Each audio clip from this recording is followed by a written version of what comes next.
Hello દોસ્તો, ચેનલમાં સ્વાગત છે. ચેનલ સબસ્ક્રાઈબ કરો, લાઈક કરો અને શેર કરો અને દાખલા શીખો. ધોરણ 8 સ્વાધ્યાય 14.2 દાખલો નંબર 5 નીચેની પદાવલીઓના અવયવ મેળવો. આ રકમ છે p² + 6p + 8. હવે આપણે આ દાખલો સોલ્વ કરવા માટે શું કરીશું? પ્રથમ પદનો સહગુણક. અહીંયા કોઈ સહગુણક નથી એટલે 1 ગણીશું. બરાબર, અહીંયા તીર લગાવીશું પહેલા સ્ટેપમાં. બરાબર, પ્રથમ પદનો સહગુણક લખીશું 1. અંતિમ પદ લાસ્ટ પદનો સહગુણક આ જ છે, અહીંયા લખીશું. બરાબર, એ બેની વચ્ચે ગુણાકારનું ચિહ્ન લખીશું. બરાબર, આ જે ડિઝાઇન છે તેને આપણે બે ભાગમાં આપણે લખીશું. પહેલા ભાગમાં આપણે ગુણાકારની ડિઝાઇન લખીશું. ગુણાકાર 1 × 8. બરાબર, ગુણાકાર કેટલો થાય તે લખીશું.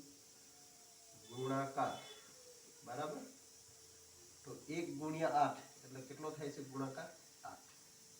બરાબર, 1 × 8 પર આપણે લખી શકીએ ગુણાકાર 1 × 8 બરાબર 8. બરાબર, હવે આપણે બીજી ડિઝાઇન કરીશું. આપણો પહેલો સ્ટેજ પૂરો થયો. બરાબર, બીજી ડિઝાઇન શું કરીશું? તો આ જે છેલ્લું પદ છે બરાબર, એના ઉપર રાઉન્ડ કરીશું અને એની ઉપર એક તીર લગાવીશું. બરાબર, ઉપરની દિશામાં તીર લગાવીશું. બરાબર, ના ચિહ્નનું નામ લખીશું. ચિહ્નનું નામ શું છે? સરવાળો. તો અહીંયા આપણે લખીશું સરવાળો. બરાબર, હવે આપણે મધ્યમ પદ એનો આંકડો એના પર આપણે તીર લગાવીશું ચિહ્ન નીચેની તરફ. બરાબર, કેટલો છે મધ્યમ પદનો આંકડો? 6 છે. તો અહીંયા બરાબર કરીને 6 લખીશું. બરાબર, અહીંયા આ બે તીરને જોડી દઈશું. આ આખી ડિઝાઇન એન્ટી ક્લોકવાઇઝ તીર બતાવે કે સરવાળો 6 થવો જોઈએ. શું બતાવે આ ડિઝાઇન? સરવાળો 6 થવો જોઈએ. બરાબર, અહીંયા આપણે લખી દઈશું સરવાળો આ રફ ફર્કમાં કરવાનું છે. બરાબર, સરવાળો બરાબર 6. બરાબર, હવે કઈ કઈ સંખ્યાનો ગુણાકાર 8 આવે તે આપણે લખીશું. બરાબર, તો 8 × 8 8 × 1 8 × 8 આવે. બરાબર, આપણે કઈ કઈ સંખ્યાનો ગુણાકાર આવે તે લખીશું. પર 8 + 1 આ જ સંખ્યાનો આપણે સરવાળો કરીશું તો કેટલા આવે? 9. પણ આપણે 6 નથી આવતા સરવાળો. બરાબર, એટલે એ આપણને કામ લાગશે નહીં. બરાબર, આ આપણને કામ નહીં લાગે. હવે બીજો આપણે 8 કઈ સંખ્યાના ગુણાકારમાં 8 આવે તે આપણે જોઈશું. 4 × 8 4 × 8. બરાબર, હવે 4 અને 2 નો અહીંયા સરવાળો કરીએ.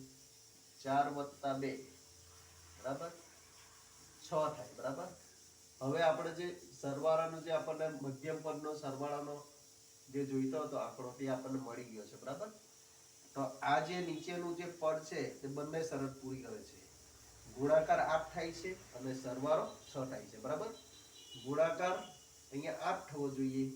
બરાબર, અંતિમ પદને પ્રથમ પદ અંતિમ પદના ગુણાકાર જેટલો અને સરવાળો મધ્યમ પદ જેટલો થવો જોઈએ. બરાબર, તો સરવાળો મધ્યમ પદ જેટલો થતો છે એટલે આ આપણી શરત બંને શરત પૂર્ણ કરે છે. બરાબર, એટલે આને આપણે ગણિત તો આપણે જે સંખ્યા શોધીએ છીએ 4 અને 2 છે. બરાબર, 4